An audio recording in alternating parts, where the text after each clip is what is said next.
What's up, YouTube fam? This is Magic Man here. We're going to be going over the MLB trade deadline news, full recap of each team.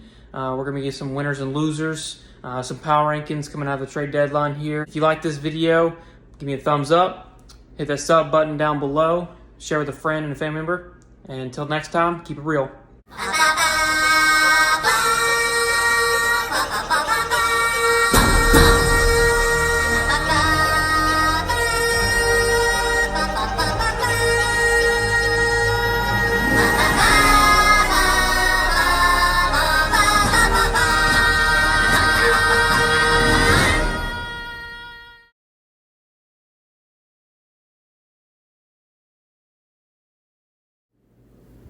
Hey guys, welcome back. This is Magic Man here. We're going to be going over the MLB trade deadline 2022 grading.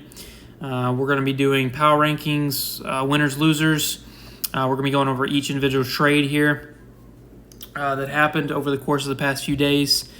So first, we're going to get started off with the Braves and the Angels. The Braves picked up a key bullpen man in Raciel Iglesias. The Angels, get Tucker Davidson and Jesse Chavez to help with their pitching staff. However, I think that the Angels really messed up on this one. Do not know what their upper management was thinking on this one. They just signed Raciel Iglesias to a 4-year contract in the winter. They were trying to build a championship team with Mike Trout and Shohei, and they brought in Syndergaard. They had Iglesias. Pieces were starting to form, but however, they just fell apart. Of course, they had that losing streak before the All-Star break. And it's just another confusing move, in my opinion. I don't know what they were thinking. However, congrats to the Braves. They got Iglesias to pair with Kenley Jansen. That's going to be a great 1-2 in the back at the end of the bullpen there. So we're going to look at a couple numbers and the other guys as well. So for Iglesias so far, it's not been his best year. However, we do know his track record has been great. He's 2-6, 4.04 ERA. In 39 games, got 16 saves and 35.2 innings pitched, 48 strikeouts, and a 1.07 whip. So, I mean, his last 7 games have not been great. He did have a good span there with 15 games. However, I think as soon as he gets moved over and starts playing with the Braves, I think he'll pick that up back to getting it below 3, maybe a 2.5 ERA for the rest of the year. I really do think he's going to perform well in this bullpen. The guy that they gave up would be the first guy from Tucker Davidson. Tucker Davidson is a left-handed pitcher. I don't know too much about this guy so far. He hasn't had much of a track record. The Angels must have seen something out of this guy. I mean, he was round 19, their 559 overall pick in 2016. So far this year, he's a 1-2 with a 6.46 ERA in 4 games. 3 games of those started. So, and only 10 strikeouts in 4 games. I don't know what they were thinking with this guy. Maybe they saw something in his previous minor league career, but this is very confusing to me. So next guy on the list is going to be Jesse Chavez here. Jesse Chavez has been all over the place team-wise. This year he's been pretty solid. Not a terrible pickup. However, it's not one that I would give up a Raciel Iglesias for. So far this year he's 1-1 with a 2.66 ERA, 34 games, 1 start, and 44 innings pitched, 50 strikeouts, and 1.27 whip.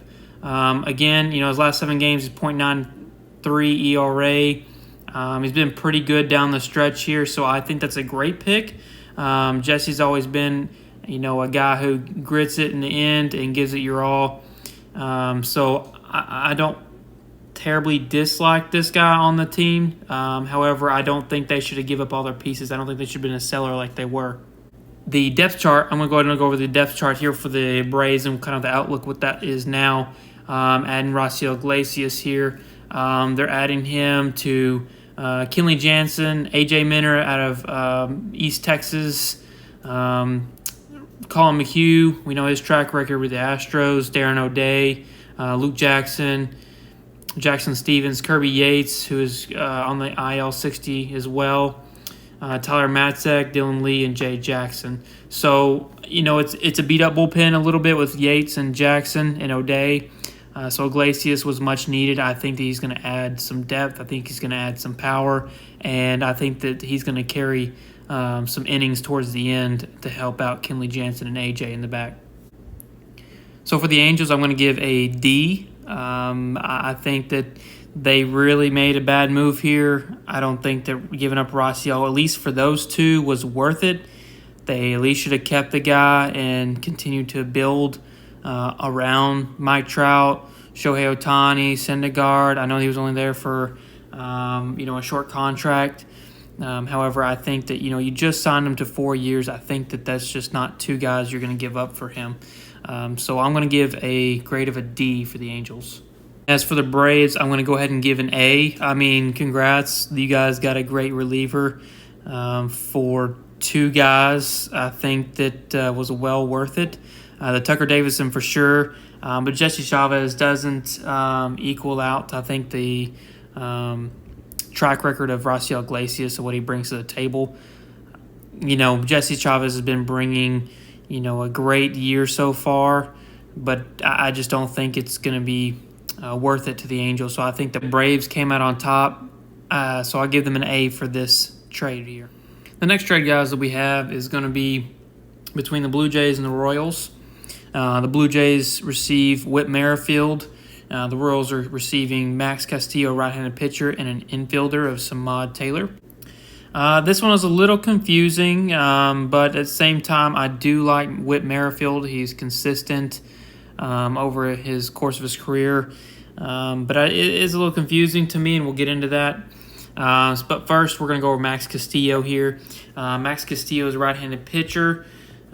So far this year, he's been pretty decent. He's been pretty good. Last 7 games, he's been a little bit better, a 2.87 ERA. He's got 5 earned runs and also 7 earned runs in his last 15 games there in the splits. So not the best. However, I do think with his minor league track record here, I think he's going to be okay. In 2022 so far, he's been putting up a 1.92 in 56 innings pitched. So I think that he is doing a pretty good job this year on the minors, and that's what's probably bumped him up. I think that he'll be a decent pitcher. I don't think he's going to be too overpowering or anybody that you're going to want to go to the ballpark and watch.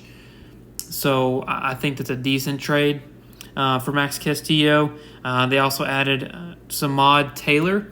So Samad Taylor is going to be an infielder. He is still in the minor leagues. Right now, Samad is hitting a 258 with 9 home runs, 45 RBIs, and 244 at-bats.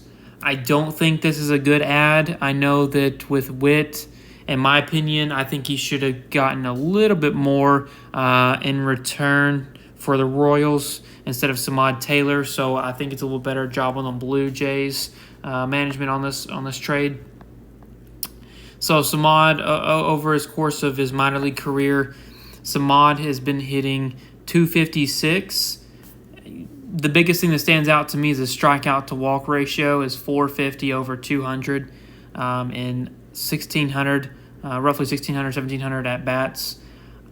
At 256, I mean, he's going to try to, you would think that he would probably try to be lifting the baseball, getting some launch angle, and hitting some home runs. However, in the span since 2016 to now, he's only had 48 home runs. So unless he gets that average up, I don't see it being a good fit for a replacement of Whit Merrifield unless these guys can work with Samad Taylor. So to me, I don't think it's the best trade for the Royals. I think the Blue Jays got the upper hand on this one. Speaking of the Blue Jays here, the reason why it's a little confusing is because if you look at the Blue Jays roster here, you're going to see that there's only 1, 2, 3, 4 lefties, and not all those guys start every single day. The one that's going to start more than anybody is going to be either Kevin Biggio or Tapia. So you would have thought they would have went out and got a left-handed bat to go along with this group. Again, it's a very dangerous group already. So Witt's going to fit right in. I think that he's going to be successful. However, I think that a left-handed bat would have been more of a need for the Blue Jays to go creep up a little bit from their 11 games back of the Yankees that they are currently at right now. Again, it's still a powerful lineup, especially with Danny Jansen and Kirk rotating at catcher. Bo, Biggio, Chapman, Espinal's having a good year. Guerrero, of course, as always. Gurriel and Hernandez, George Springer, of course, and Tapia to help out. So I think that Witt is going to add some depth. However, I think they should have went out and gotten a left-handed hitter. So for this, I'm going to go ahead and give the Blue Jays a B. I think that they did the better job out of this trade. It was pretty close, just because I would have liked to seen a left-handed hitter helping out that right-handed heavy lineup that they already have. Again, dangerous lineup. Witt's going to fit right in. I think that he's going to add some depth. However, they do have a full infield already, so there's might be some changing that happens within that infield. Might give some guys some rest, some breaks before they make a push for the postseason, even into the postseason. However, I think that they came out on top, so I will give them a B for this trade. For the Royals, I'm going to go ahead and give them a C+. I think that they did a decent job. I'm not saying that it was terrible. It was a top 20 prospect in Samad Taylor. I just don't like his production, in my opinion, for Whit Merrifield, a replacement there. So I'm going to go ahead and give them a C+. I think that they are, of course, building for the future with the young infield. They got rid of Andrew Benintendi, which we'll go over here in a little bit. I just think that they could have done a better job, possibly going a little bit higher end on the prospect list for an infielder for the Blue Jays. All right, for the next trade, so we got the Yankees and Cardinals. The Yankees are getting Harrison Bader, outfielder, and then the Cardinals are getting Jordan Montgomery, a left-handed pitcher. Of course, two big names. Everyone should know who these guys are. To me, I think that the Cardinals came out on top on this trade. I do like Harrison Bader. However, he is injured. It's a big risk for the Yankees. I mean, I know they're trying to add more outfield depth, putting Judge back over in right field, put Harrison Bader with his Gold Glove defense out in center field. However, he's still injured from his foot injury, and there's a possibility he might be out for the rest of the year, so there's not a guarantee that he's going to come back. So I don't necessarily think this was the best move. I'm not 100% sure what they were trying to do in upper management here.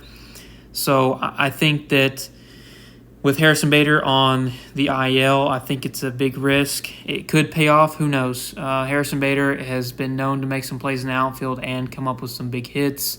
So I'm not knocking this trade. I'm just, as of right now, I don't think it's the best one they could have made. But who knows? It could pay off. Next, we're going to look at Jordan Montgomery here. Jordan Montgomery, left-handed pitcher. He's 3-3 this year, 3.69 ERA in 21 games, started. He's got 97 strikeouts and 114 innings pitched. Last 7 games, he has been kind of rocky a little bit. So with 5.25 ERA, so 36 innings pitched, he's given up 21 runs. So whereas a little over double the games that he has had, he only gave up 37 runs. So he has given up a decent amount with less strikeouts as well, more walks. So he's been a little off. However, the change of scenery could be a good thing for him. I think that it's a good trade for the Cardinals. They're adding that left-handed pitcher. Their staff is going to be pretty bolstered with Adam Wainwright here. You also have Jose Quintana, also Miles Mikolas. So I think that you're, with those three, adding Jordan Montgomery, it's going to be a pretty stout rotation moving forward. So I think that it's a great job by the Cardinals. I think it's a one-for-one trade. I think it's a great job. I really do. Again, with the Yankees, I just think it's a risk. But it's a risk they're willing to take, and that's perfectly fine. I think that it could pay off. If Bader comes off the IL in time for the postseason, goes out in center field, produces, has a heck of a defense, along with his offense production. If it rises, he hasn't been doing so hot at the plate lately. So I think that if he is able to do that, I think it's going to be paying off for the Yankees. Therefore, I'm going to go ahead and give the Yankees, as of right now, just because Bader is on the IL, I'm going to go ahead and give them a C-. Again, I don't knock the trade. It's just that he is injured, and I don't know if he's going to make it back or not for the postseason. And as for the Cardinals, I'm going to go ahead and give them a B+. I really do think that's a great move, adding to the rotation, that left-handed pitcher. I think Montgomery's production is going to go back to where it was, if not a little bit higher. I mean, he's going to get some rotational help as well. It's not like he didn't have it in the Bronx. However, I think that he's going to be just fine. I think that he might even produce more, just being a change of scenery. So I'm going to go ahead and give the Cardinals a B+. I do like the trade for them. Even in the long run, even if Bader comes out and produces, I think it's still a great move for them. For our next trade, we're going to have the Phillies and the Angels. The Phillies are going to receive Noah Syndergaard, of course, big name. The Angels are going to receive Mickey Moniak and Jadiel Sanchez. The Phillies, I think, got the better end of the deal on this one by far. In Noah Syndergaard, I think that, him coming off of surgery, I think that he's done a pretty good job this year. So, especially putting up a 3.83 ERA. Yeah, wins, losses, 5-8. They had a stretch, again, of losing record there earlier in the season. However, he's got 64 strikeouts and 80 innings pitched, 1.21 whip, So I think that overall, I think the Phillies did come out on top. The Angels are going to receive Mickey Moniak and Jadiel Sanchez. Again, this is Mickey Moniak here. He's a center fielder. He's a left-handed hitter. He's got 46 at-bats in the regular season here. Not much production so far, not much statistics or at-bats to give a full-rounded overview of him and what he'll produce in the future. If we look at his minors, he's going to have an average of 256 since 2016, excluding 2020, of course. His RBIs are 275. His home run production is only 43. He does have a low average for a center fielder, for my opinion. I think that he needs to up that for it to work out in the Angels' favor over the course of the long run here. They are trying to go younger, trying to get some future prospects here. Again, I just don't think it's a great trade for Mickey and Jadiel Sanchez. Jadiel Sanchez here, he's going to be 142 at-bats and 239 average with 19 RBIs, 6 home runs. He's an outfielder. He's a switch hitter. He's a young guy. He's still in single A. For Noah Syndergaard, if you contacted me and you said, hey, I got Mickey Moniak here and Jadiel Sanchez, straight up for Noah Syndergaard, possible some cash, I'm going to tell you no 10 out of 10 times. I'm just going to be straightforward. I'm going to tell you no. I just don't think, especially with so many teams needing pitching, I think the Angels could have done so much better for Syndergaard, especially his track record. Yeah, he came off a year which he didn't play. He had some injury. He had surgery. I just don't think, especially him coming back and posting a 3.83 ERA, I just don't think that it's very viable in this trade for the Angels. Again, another confusing trade for me. So it's very confusing, to say the least. But to go back on Noah Syndergaard, he's going to add some depth to Kyle Gibson. Again, Aaron Nola, we know what that guy's capable of. He's outstanding track record. Zach Wheeler, another great lively arm. So I think he's going to add to the top of that rotation. I'm not the biggest Zach Eflin fan. He gives up too many runs for me. His ERA is always, high. For me, I think that Noah's going to, go up the list, up the rotation, for better lack of terms. I I think it's a well done job by the Phillies here. So for that case, I'm going to go ahead and give the Phillies an A-. I really do like their add here, and Noah Syndergaard I think is going to give them some rotational depth, some help to bolster that, especially if Bryce Harper comes back. It's going to be a well put together lineup to go with that rotation. So I'm going to go ahead and give them an A- here. As for the Angels, I'm going to go ahead and give them a C-. Again, another confusing trade for me. I don't see it unless their scouts see something that, of course, is not on paper, not on their stats. They believe in their system to bring these guys up, whatever it might be. I just don't agree with the trade here, especially with Noah Syndergaard. I know he's on, a short-term contract, 1 year, I believe. I just don't think it's a great thing. I mean, they're trying to get prospects for him because they're not going to make it to the playoffs. I just don't think it's a great move for them, so I'm going to go ahead and give them a C-. All right, so for our next trade, we're going to have the Phillies and the Cubs. The Phillies are going to receive David Robertson, huge track record. They're going to go ahead and give up a right-handed pitcher in Ben Brown. We'll talk about him in just a second. David Robertson, of course, big track record. I think he's a great pickup to add to their bullpen, their pitching staff in general. I think he's going to be shut down. He's lights out. He's had a great year again this year.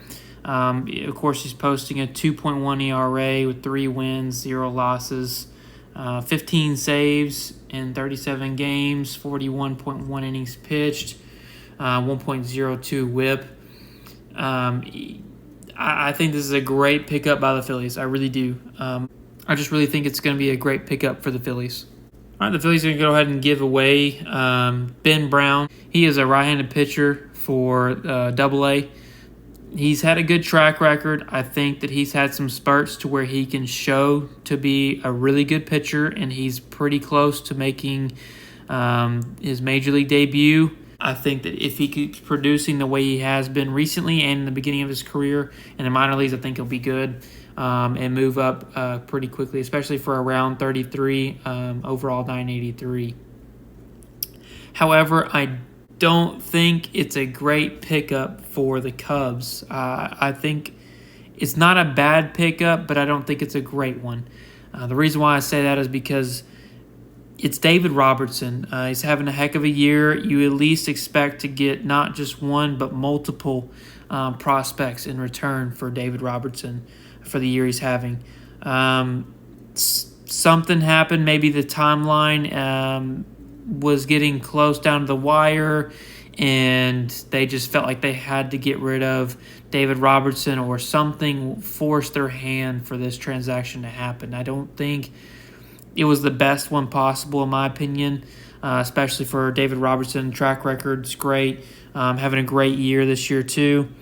A 1-for-1, I don't think it's a great pickup, especially since this guy has not proven himself in the major leagues just yet. So for the Phillies, I'm going to go ahead and give them an A. I think it's a great pickup, especially just sending out one guy to get David Robertson. I think that they have done a great job this trade deadline and picking up some guys to help out their pitching staff, along with giving their lineup some time to get some runs and get out ahead, especially with Bryce Harper coming back. For me on the Cubs, I'm going to go ahead and give them a C+. I think that the C+ could turn into a B+ eventually. From what I've seen from Ben Brown, just his stats over the course of his minor league career, I think that he could go somewhere. He could do something great. He's shown spurts to do well. He's going to have to push past that Double-A ball and show some life in the major leagues to make this a really good trade for a 1v1. I just right now, the reason why I give it a C+ is because it is that 1v1. You should have gotten somebody else to tag along with him. So that's why I'm going to give them a C+. All right. This trade, you guys can already tell, it's between the Yankees and the Dodgers, and Joey Gallo and Clayton Beeter. I had to talk about this one just because Joey was a former Ranger, and I'm a huge Rangers fan. I think Joey Gallo has seen some better days. I think that this year has been really rough on him in the Bronx. I know the Bronx fans are pretty rough out there. Joey might have not just fit well up there. I don't know the whole scenario or what he was kind of feeling up there. Again, terrible season. I know the Yankees were happy to get rid of him. At least the Yankee fans were happy to get rid of him. I think that if he can boost his morale in going to the Dodgers, another contending team like the Yankees, it's not like Joey went anywhere to some team who's not going to contend for anything or is going to push him even lower than what he already is this year. I think that possible moving out to LA, close to home in Las Vegas, I think that he's going to possibly have a turnaround. I think that he can have a turnaround. I think he can help this team in being a big lefty bat. I know that sounds kind of up in the atmosphere just because, he's only got 12 home runs with a 159 average, 24 RBI. It's really bad, but I think that he possibly can turn this around. The average is not going to be there. Everyone knows this. So over the course of his career, his average is a 201. His best year was a 253, in which he saw only 22 home runs in 2019 with the Rangers. He's shown a lot of pop in the past with the 2 years in 2017, 2018. He was coming on strong, looked like he could do some damage. He tried to work on his average. Seeing the ball better, not chasing pitches. This year, I just don't know where to go with him. Maybe he just needs a stint down in the minors. I have no idea. Maybe the Dodgers hitting coaches can turn him around and actually produce something with him.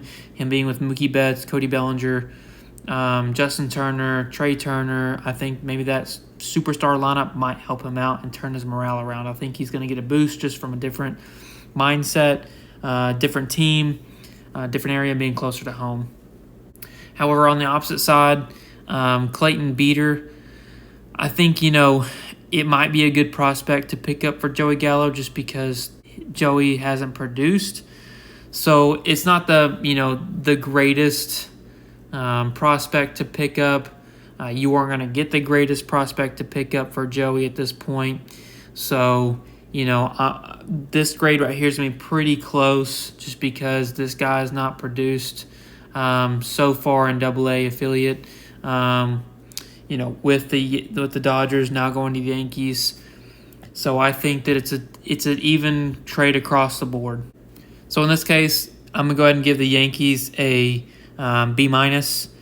I think that it could have been a little bit better if Joey had produced more.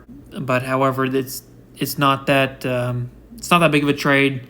It's one that I knew that was going to come just because Joey was not doing so hot in the Bronx. So for this, I'm going to go ahead and give them a B-. As for the Dodgers, I'm going to go ahead and give them a B- as well. I think that it's an even trade just because Joey hasn't produced. Clayton Beeter hasn't produced the best either. However, I think that's just an even trade across the board. Nobody's hurt. Nobody won. It's just Joey needed to get out of the Bronx, and Clayton Beeter was the prospect that the Yankees were saying, hey, yeah, we could do something with. All right, the big bang trade that we have was the Padres and the Nationals. We all knew that since Juan Soto had turned down $440 million for the long haul to be with the Nationals to rebuild around him, that a trade was coming. We knew that he wanted out. He only had 2.5 years left. This trade was a huge blockbuster, the trade of the trade deadline, in my opinion. Padres also received Josh Bell. We'll go over his stats here in a second. The Nationals, the Padres did give up Mackenzie Gore, a right-handed pitcher, a good young prospect. Also with C.J. Abrams. I love C.J. Abrams. I think he's going to be a great addition to the Nationals rebuild. Robert Hassel III, outfielder James Wood, and right-handed pitcher Jarlin Susana. Eric Hosmer was a part of this deal. He did not give his approval to be traded. He did end up going to the Red Sox for some prospects. However, Juan Soto in this trade, I think that the Padres definitely came out on top. They got a guy who's 23-year-old superstar. He's got 2.5 years left of control. He's going to be with Tatis for another couple years. That duo right there in and itself is going to be huge, along with Josh Bell. I know that Juan Soto didn't start the year off fantastic. However, the last little bit, he has picked it up. Like you can see that down there, his last 30 games is a 333 average. So far, it's a 246 average year. Not the best he's had. However, I think with him being happy, him being with a new team, new faces, new venue, I think that he's going to produce. I think he's going to get back. I think he's going to have that hunger, that drive, the same as whenever they won World Series with the Nationals a couple years ago. I think he's going to perform well. He's been in the limelight. He's been in that position to produce.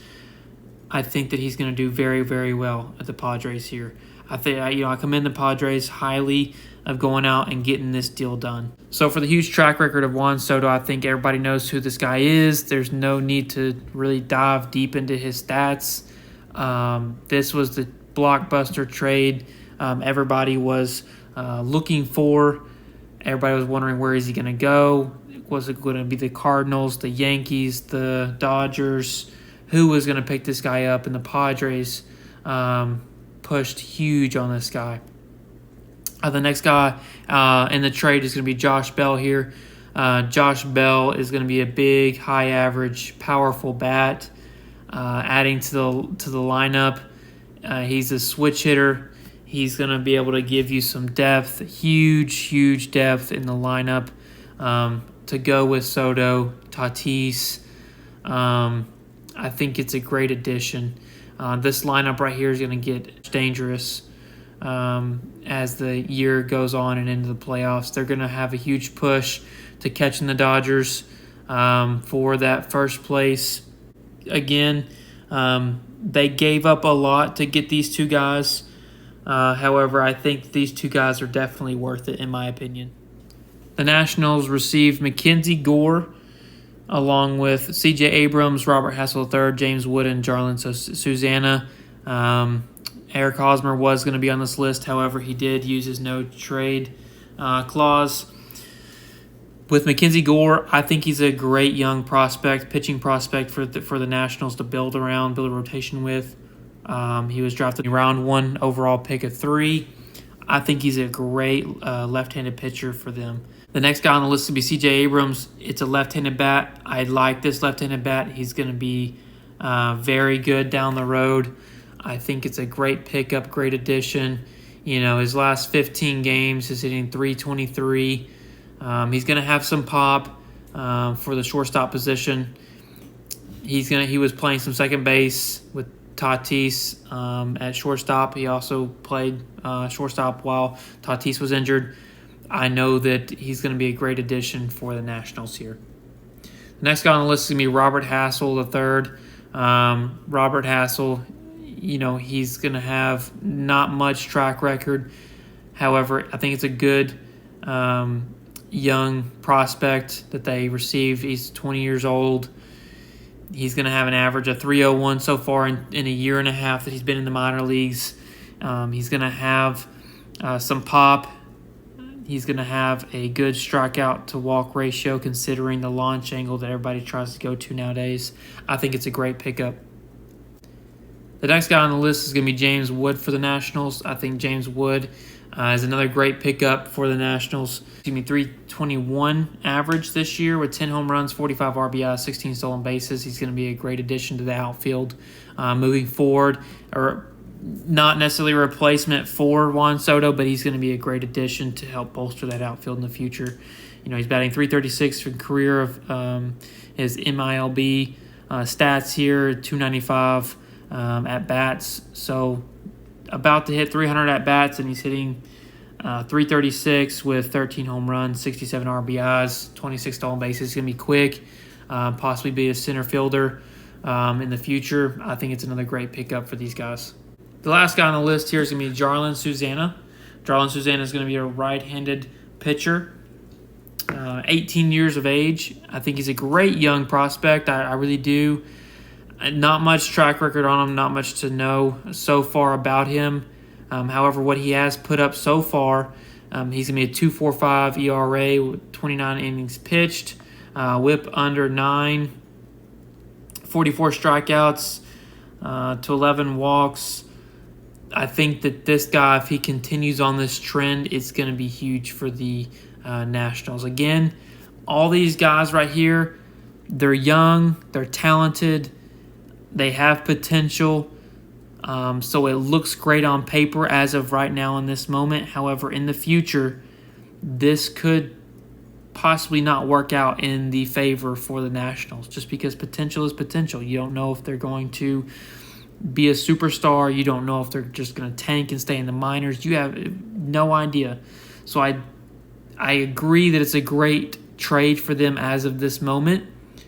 For their future, the overall trade, I don't think it was the best one they could have done, but I think they wanted to get Juan Soto out the door, so they picked up these guys in return. As for my grade for the Padres, they're going to go ahead and get the number one grade I'm going to give out of every trade that we're going to go through. They're going to get an A+. I think hands down this was the best trade that they made. I know that they made the Josh Hader trade. I do think this is the best one. I'm going to give them an A+, hands down. They got Juan Soto for another 2.5 years. I think things got a little dicey for the Nationals and Juan Soto over there, so they wanted to get rid of him and not have that lingering over him for at least another year. Of course, adding Josh Bell, that's only even better. I mean, I love Josh Bell. I think he's a great high average, high power hitter that's a switch hitter. I think he's a great addition as well. The Padres just got a lot more dangerous to contend against the Dodgers, in my opinion. For my grade for the Nationals, I got to give them a C+, possibly leaning over the fence to a B-. Reason for is because it's just potential. It's just potential that they received. Mackenzie Gore has shown, early in the year he has shown signs to do really well in the majors. C.J. Abrams will be a good bat. I think that Robert Hassel and James Wood and Jarlin Susana, if they continue their track record, which what they've shown so far, I think that it will work out in the end for them and possibly be above a B- in the future for grading out for that. But however, as of this moment, I think it looks good. For the names that they got, I think that they're probably happy. For me personally, I'm going to go try to get a bigger name, at least higher up prospects, or at least more of them from the Padres. So in this case, I am going to give a C+ or a B-. I just think that it got kind of twisted with Soto and the Nationals. Rumors were stirring. I think that they just needed to get rid of them. My next highlight trade is going to be Jorge Lopez, just because I had him on my radar as being a really good relief pitcher. I think that he's going to add some really good depth to the Twins' bullpen. I think the Orioles, in this sense, did want to get some good young prospects in return for a guy that was having a great year. This makes sense because he was having a great year for the Orioles. They're trying to continuously rebuild with Rutschman up there. They also got rid of Trey Mancini. So I think that this makes sense for their future. I think that they're continuously rebuilding. I think good things are happening in Baltimore. And I think that the Twins definitely got a good reliever this year in Jorge Lopez as well. So as for the guys that they got in return, the first one is going to be Yennier Cano. Yennier is a right-handed pitcher. His MLB stats, of course, he's only been up in the MLB just for a little bit. He hasn't posted a great ERA. He's only had 13 innings, so it's not anything to worry about. Not much of a track record. He is a little older. He's had some stints down in the minors. I think that his minor league stats is going to be a 3.07 ERA and 108 innings pitched. He's a decent arm, I think, to add to their future team as they try to rebuild. The next guy on the list is going to be Cade Povich. Cade is a left-handed pitcher, not posting the best ERA either. I think that it's not much track record again here either for this guy. I mean, he's drafted in third round, 98 overall out of Nebraska. So I think that they could possibly turn him around. In 2021 with the two teams he had an ERA of 0.9. I think that maybe he's just having a rough year. I think that he could possibly turn it around and become a really good pitcher for the future for the Orioles here. The next guy on the list is going to be Juan Nunez. Juan Nunez is in high A ball. He is a right-handed pitcher as well. He has posted a 5 ERA and 217 innings pitched. Again, not the best arm for Jorge Lopez. However, being a relief pitcher, I think that another arm that you could do something with, you could bolster for your future and continue to groom. I think that, for the guys that they have in their minor league system to coach this guy up, I think that he could possibly be a good pitcher for the future of this team. The next guy on this list is going to be Juan Rojas. He is a rookie affiliate. He's from Venezuela. He's going to be a left-handed pitcher. Again, the prospects that the Orioles got in return were all pitchers. I think that they're trying to move towards a certain path, if you will, receiving all these pitchers for Jorge. I know what the Orioles are trying to do. They're trying to rebuild. They got a decent amount of prospects, all pitching prospects, back in return for Jorge Lopez, who has had an outstanding year so far. So I do think, it could possibly bode well for the Orioles in the future. So for my grade on the Twins, I'm going to go ahead and give them an A minus. I think that the Twins did a really great job in receiving Jorge Lopez. It's only going to add to their bullpen and Michael Fulmer. I think it's going to be a great rotation of bullpen moving forward, along with the lineup that they have. So I'm going to go ahead and give them an A minus. As for the Orioles, I'm going to go ahead and give them a B.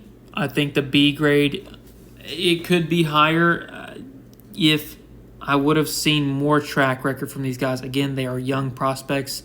They were high prospects from the Twins. I think that they are going to use these guys. They're going to groom them. They're going to mold them into the Oriole way, if you will.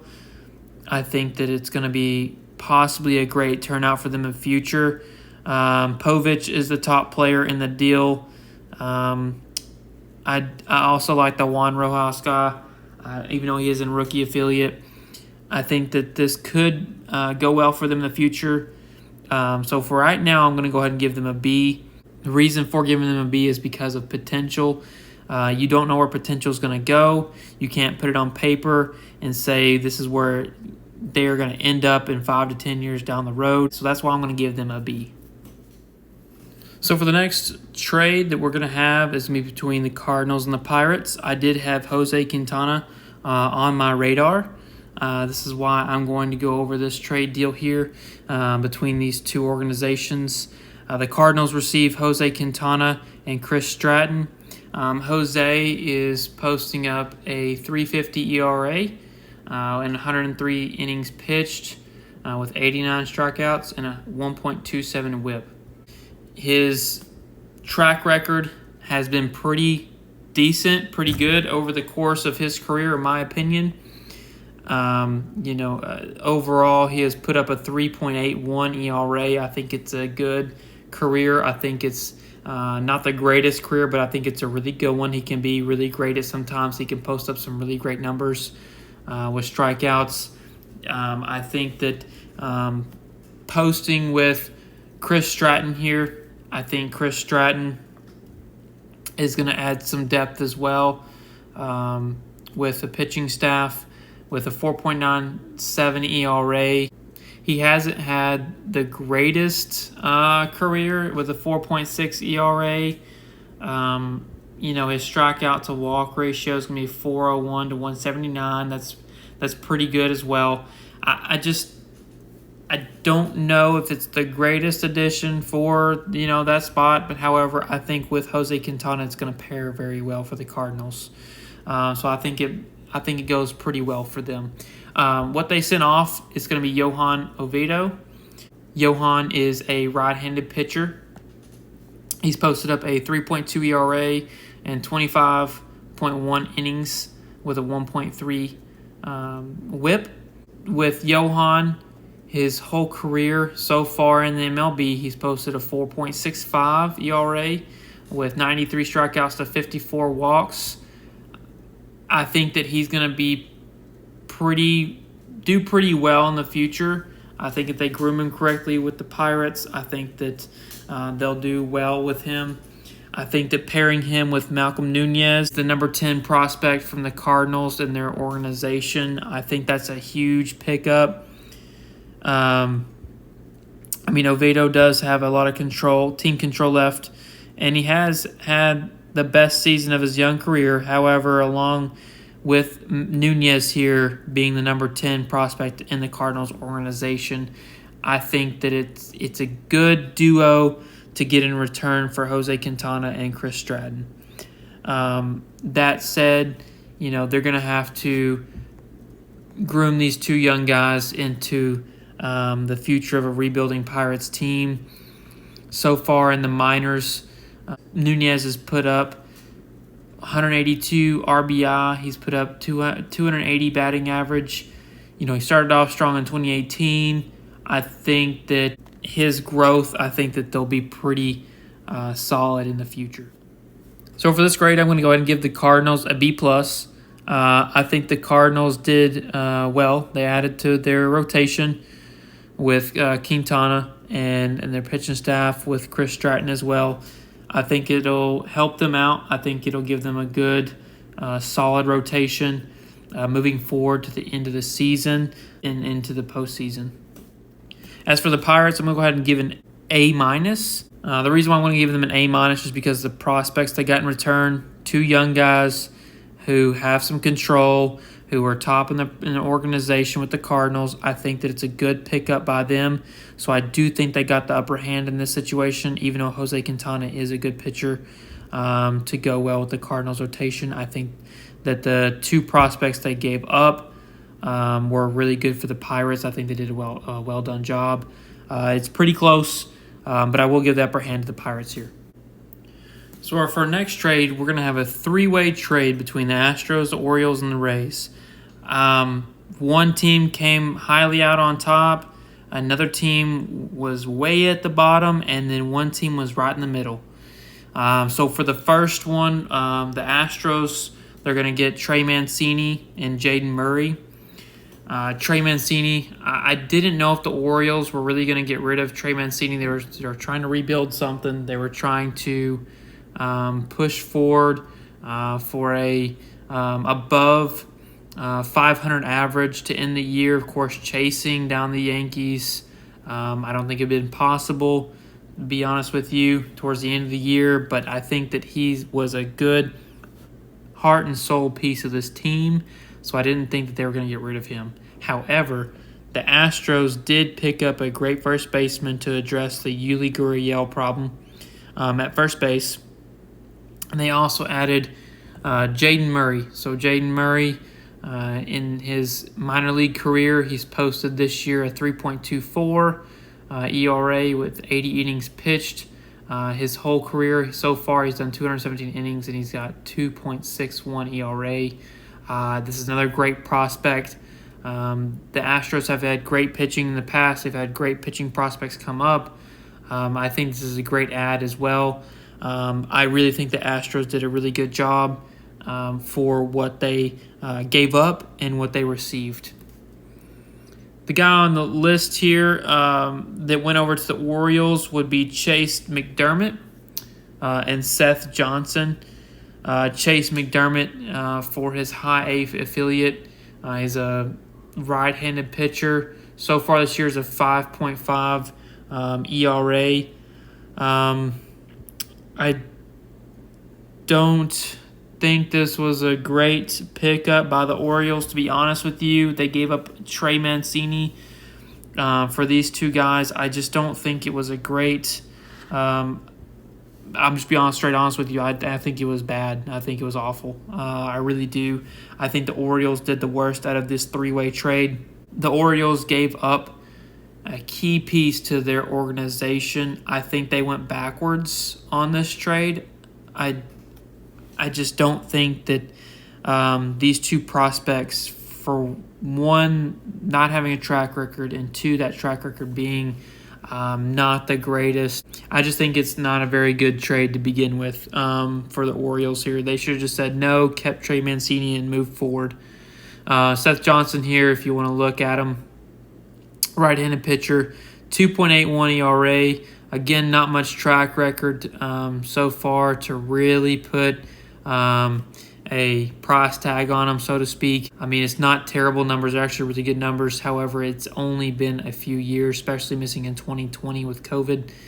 I just don't think it was a great choice by the Orioles here. The next guy on the list that went over to the Rays from the Astros was outfielder Jose Siri. Siri this year has been putting up not very good numbers. I know that he can be a decent bat. I know that he has had a lot of trouble this year.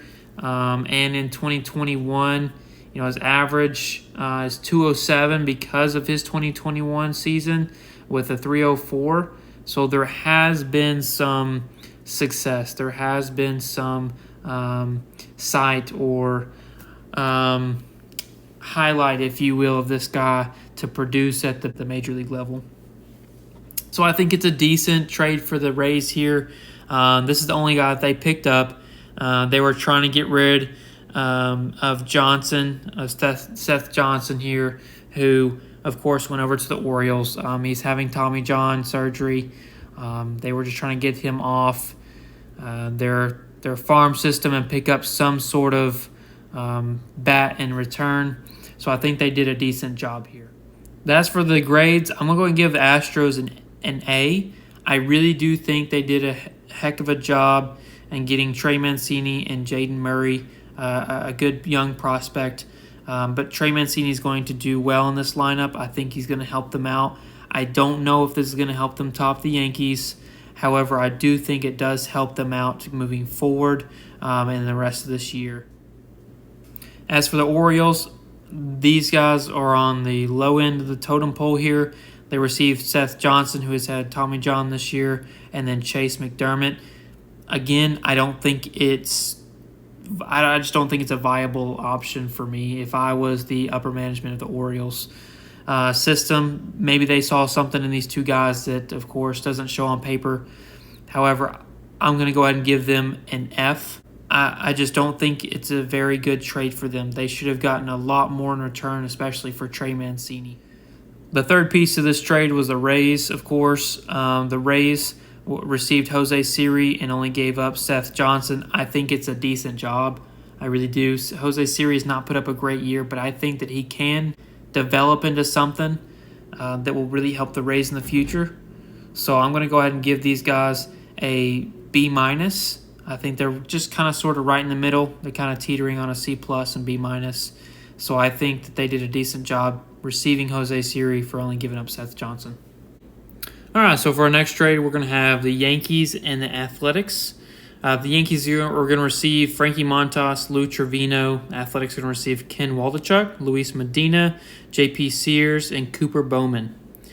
Frankie Montas, I've liked him as the Athletics right-handed pitcher, good starter. I think he has some good stuff. I think he can be consistent. I think he can have some punch-out stuff. I think he'll be a great addition to this pitching staff, as they did get rid of Montgomery. So I think it's a good filler for the Yankees. They also received Lou Trevino, Lou Trevino here is going to be a relief pitcher. I think his stuff is going to be showing. I think his stuff is going to be better than what his numbers are representing right now. I think that maybe a new city, especially bright lights like New York, I think it's going to help him succeed. I think that he might turn things around and really help out the bullpen for the Yankees here. The guys that they gave up, the biggest one here is going to be Waldichuk. He's the biggest one.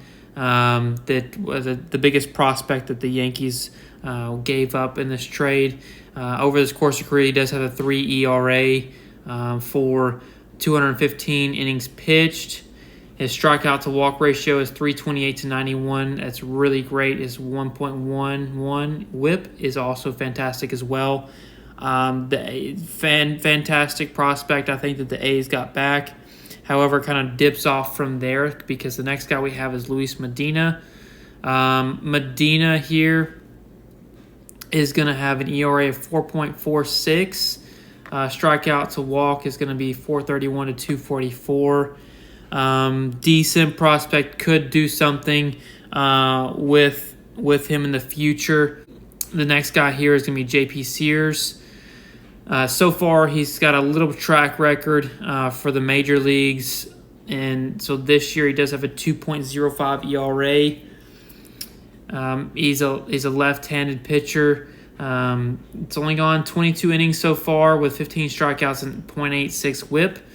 Again, not much behind him. Minor league-wise, he's going to have a 2.86 ERA. He has shown to give up some runs, especially in 2019 with a 4.07 ERA.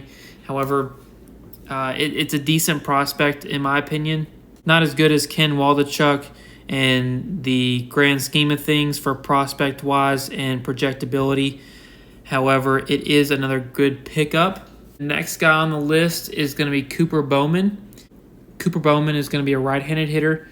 He is posting a .227 average over the course of a year and a half with the 2021 season and 2022 season. His strikeout to walk ratio is 129 to 67. I don't think that's great at all. He's going to have to turn that around, be more selective at the plate, see some more pitches. His RBIs are 60 for his career so far, and then his home run total is 13. He is a second baseman. He's not going to have much pop right now unless he grows into a bigger body down the road. However, he's only 6 foot at 205, so I don't see a lot of potential in that area. So another prospect that kind of makes you question. I don't think that the Athletics fans or Athletics organization feel that they won this battle. I don't think they won this battle. I thought that the Yankees definitely came out on top. The best prospect that the Athletics did receive was Ken and Luis Medina. I don't see them helping anytime soon. I think with what the Mariners did in getting Luis Castillo, which we'll go over here in just a minute, I just don't think that the Athletics came on top here. So for grades on this trade, I'm going to go ahead and give the Yankees an A-. I think that Montas is going to help out, especially after trading away Montgomery. I thought that they lost that battle. However, this one I feel like they won in what they gave up for Frankie and Lou Trevino. Again, Trevino I think is going to be a good relief pitcher. I think his stuff is probably going to go well for him in the Bronx. I think that his numbers do not reflect what he has repertoire-wise. So I'm going to go ahead and give them the A- in this situation. As for the Athletics, I'm going to go ahead and give a B-. Again, it's a bunch of prospects. The only one I'm really keen to is Ken Waldichuk, just from seeing what he has posted in the minors and his track record so far throughout the minor. I think he is the best prospect in this trade. Other than that, I do feel like the Athletics organization and their fans should have and feel like they should have received more for Frankie and Lou Trevino. Frankie might not have a lot of longevity. However, I think that he's going to be just fine for the Yankees. So for what his track record is and what he has put up in the past for the Athletics. Of course, being on a team that's kind of hit or miss every year in and out, I think he has done well and deserved to get more in return for going over to the Yankees.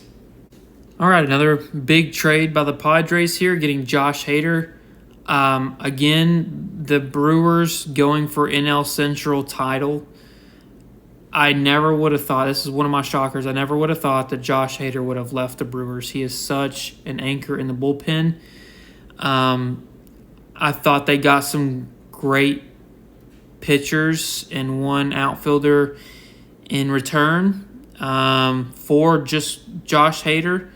He's definitely worth it to me. I think that the Padres came out on top. It's still kind of confusing that Josh Hader did get traded from the Brewers, given that they are going for the NL Central title here. However, the Padres did give up a decent amount. Again, they gave up great relief and starting pitching for the Brewers. The first one on the list here is going to be Taylor Rogers. Taylor Rogers here as we pull him up. Great relief pitcher, track record-wise, not having the best of 2022 season. However, his track record here for me has been not the greatest overall, of course, but has shown consistency and is a very veteran piece to add to the Brewers bullpen. It's not to say that Devin Williams won't become, the next Josh Hader, if you will, of the Brewers, and Taylor Rogers will be his setup man. I just think that the Hader-Williams combo there just works out so much better. Again, that's my opinion. You can drop in the comments below what you think as well. However, Taylor Rogers will be a good setup man for Devin Williams here. Devin Williams is a fantastic, a very nasty changeup, and I think Taylor Rogers is going to go well with him. The other guys they got in return was a minor league pitcher in Robert Gasser. Gasser this year is putting up a 4.18 ERA in 9 innings pitched with 115 strikeouts, 1.26 WHIP. With his ERA here over his minor league career, just a year and a half for overall record, is a 3.76 in 105 innings pitched. Again, and 1.2 is posted in 2 teams. It's majority going to be high A, just single A ball, rookie ball. So nothing, that's going to be sticking out too well. Again, the scouts might have seen something in this guy to go after him in this trade. The next guy is going to be, I hope I don't mispronounce this, Esteury Ruiz. He is going to be a right-handed hitter at 23 years of age. He is an outfielder. He's posting up a 2.22 average with only 2 RBI, 1 stolen base. Not a whole lot of ABs so far that we've seen from him in the major leagues. The minor leagues, however, he's posted up a 282. Before he was called up, he was posting a 337. That is fantastic. He's posted up a 350 in the past as well. I think there's potential with this guy. I wouldn't sleep on him. Again, I think that he needs some room to grow with the Brewers. I don't know if they'll keep him up at the major league level. Maybe they will. That is yet to be seen. I think with more time, possibly getting some help from Andrew McCutchen, Christian Yelich, getting around those guys, some MVP top caliber players around him, he might turn into something.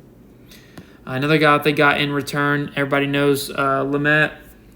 Lamet posted great numbers in years past. So far this year, in just 12 innings pitched since he's come back, it has been not so good. Only 16 strikeouts and 9.49 ERA, the 2.03 WHIP.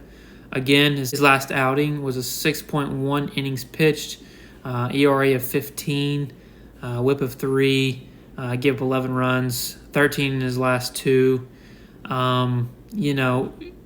he has not had the greatest track record. I've seen instances of him being good and being a 3 to 4 rotational guy. I think that with some work, I think he's still got some room to grow. I think that he can become maybe a 2 or 3, possibly still sticking around the 3 or 4 range in a rotation.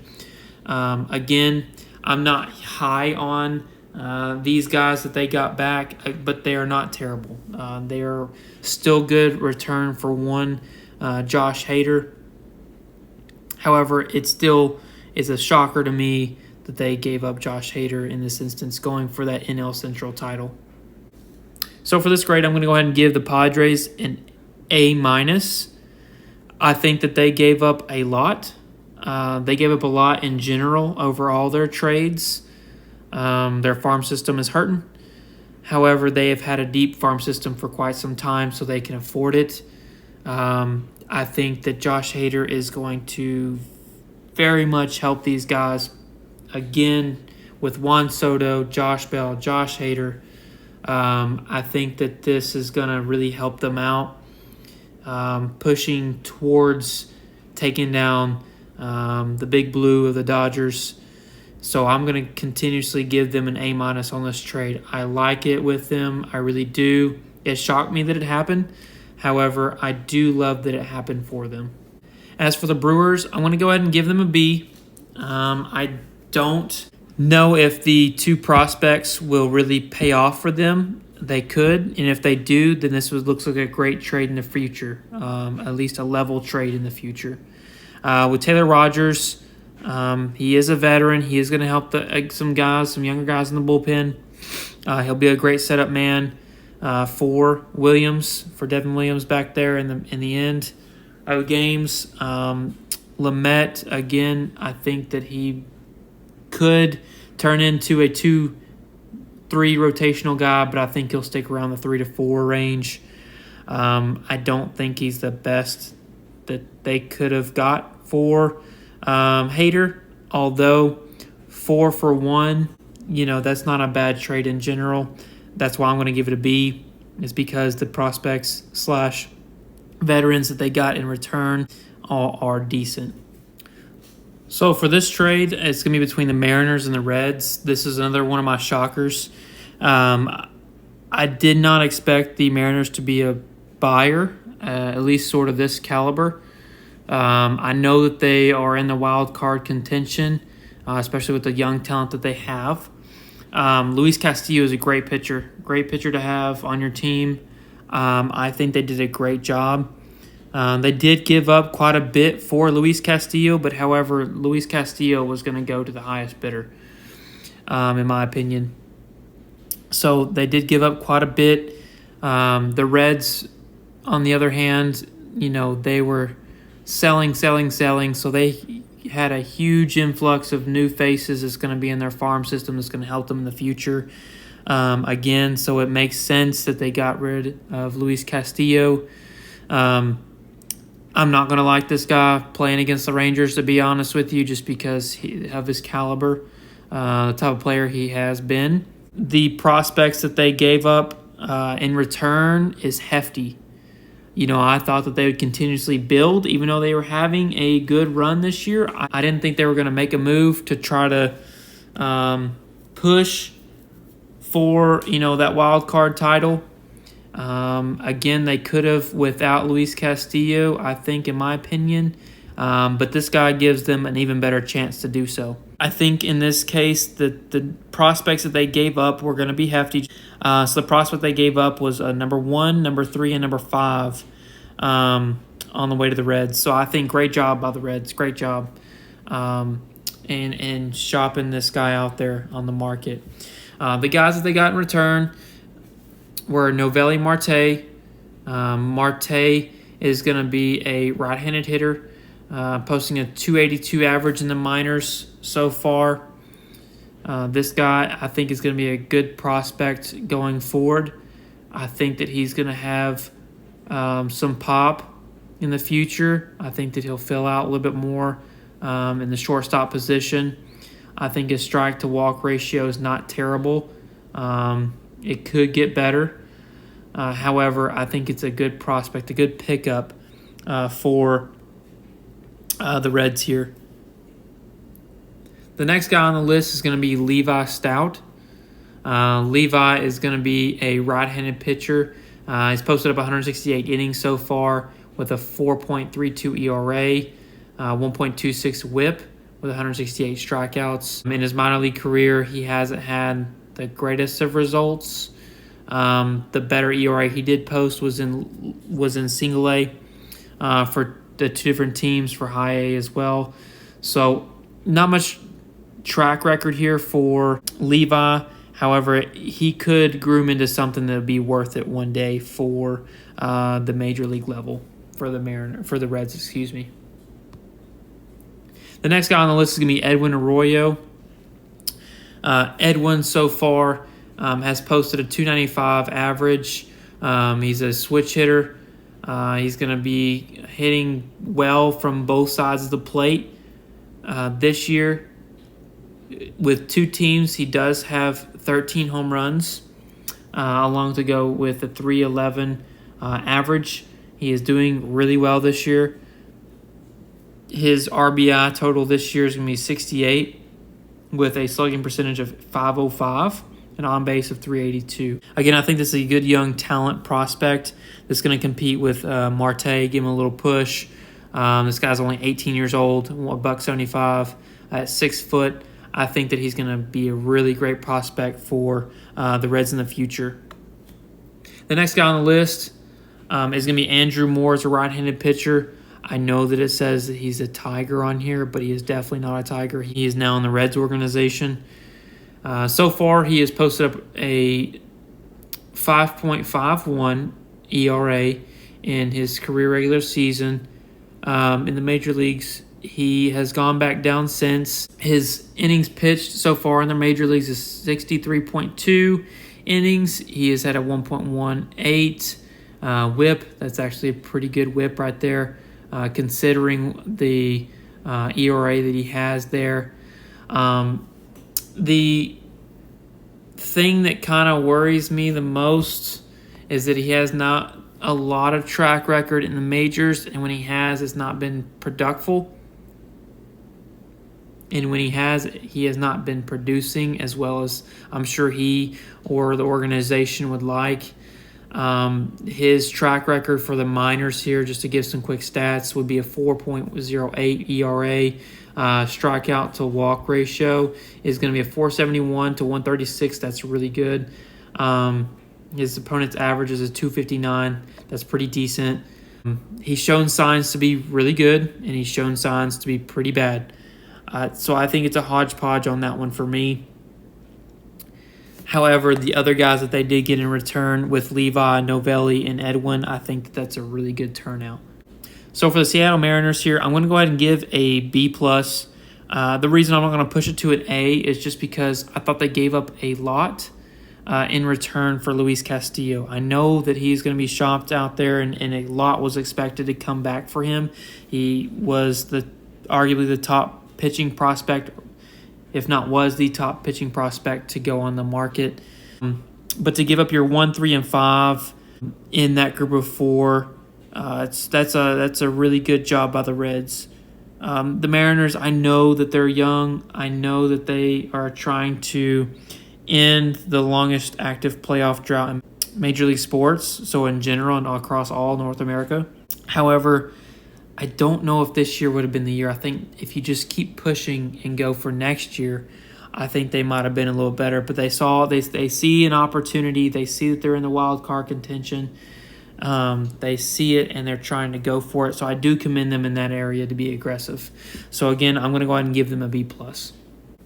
As for the Reds, I'm going to go ahead and give these guys an A. The reason I'm going to go ahead and give them an A is due to the amount of prospects, high-end prospects that they got in return, and the 1, 3, and 5 prospects from the Mariners organization. Again, the Reds were big sellers, as we've seen from the other trades as well. So I think the Reds did a great job in receiving prospects. I know they didn't want to see Luis Castillo go. However, to build the organization to what they want it to be in the future, such as the Padres a few years back or the Astros way before then, to build that championship caliber type team, I think they're heading in the right direction. All right, so for this trade, I have the Yankees and the Royals here as one of the first trades that went down this trade deadline in 2022. Andrew Benintendi, good track record. I think he's a great player. He's posted some great numbers this year for the Royals, hitting .305 with 41 RBI, 3 home runs, in 367 at-bats. I think that he's going to be a good left-handed bat in this lineup. Where I see him in the lineup is possibly around 7 to maybe 8. I don't know if he'll go anywhere else. He could, but I don't think so. I think it's a great pickup for the Yankees. I think that they went out and shopped a lot. I think that they wanted to buy to bolster to their team, to their rotation, to their bullpen, to everything. I think that, yeah, they gave up Jordan Montgomery. That was a kind of a loss for me. However, I think that they went out and got a job done that they felt like they could do to continue to dominate and to push further and further ahead in the AL overall. I think that they seriously are the contenders for the AL this year. I don't know if I see anybody really trying to take them down. Who knows? But however, I think that this trade, I think the Yankees did get Andrew Benintendi. I think it's a great trade for them, a great pickup. They gave up some prospects in general. Again, giving up Joey Gallo, this kind of helps out average-wise. He's not going to have as much pop as Gallo could if he had a better average and actually hit the ball in general. But he's going to have a good average to add for a left-handed hitter. The prospects that they gave up, the first one here is going to be TJ Sekema. TJ Sekema, so far in the minors, is going to have a 2.11 ERA to post for a lefty pitcher here. ERA in A-ball. So without him pitching in 2021 or 2020 due to COVID, there's not much to see unless you actually physically see him yourself and say, yes, this prospect has a lot of potential, a lot of room to grow. I think that it'll be a good pickup for the Royals. I know they're trying to build around Bobby Witt and the young guys that they have up there in the league already. So I think this will be a good addition. The next guy that they received was Beckway. Beckway is going to be a right-handed pitcher. So far in the minors, he's going to have a 4.04 ERA. Not the greatest. However, I think it's another good prospect for them to pick up.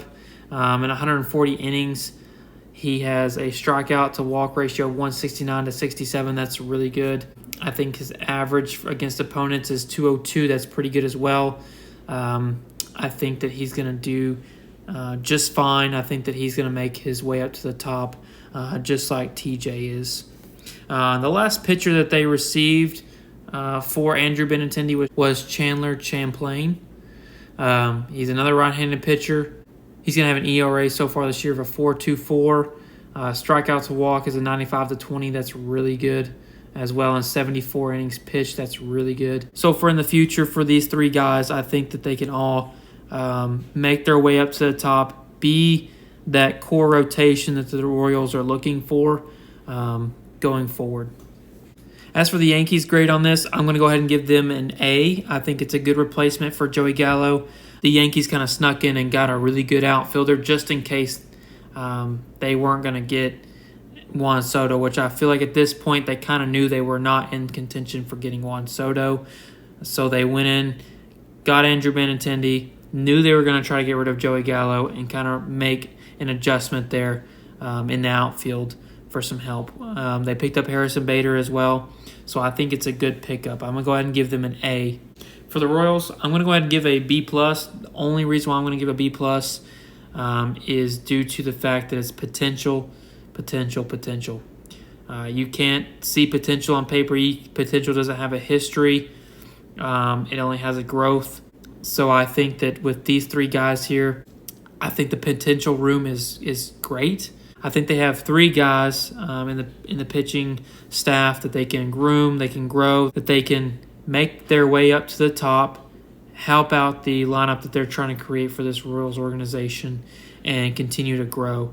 I know that they're in a rebuilding stage. I know that they're continuously trying to bolster their rotations, their lineups, their farm system, all the way up to the major league level. I know that they're doing a good job. I just think that for what they got out of Andrew Benintendi, I think it was good for them. It's just the potential is going to hold me back to leave the Yankees on top of this trade.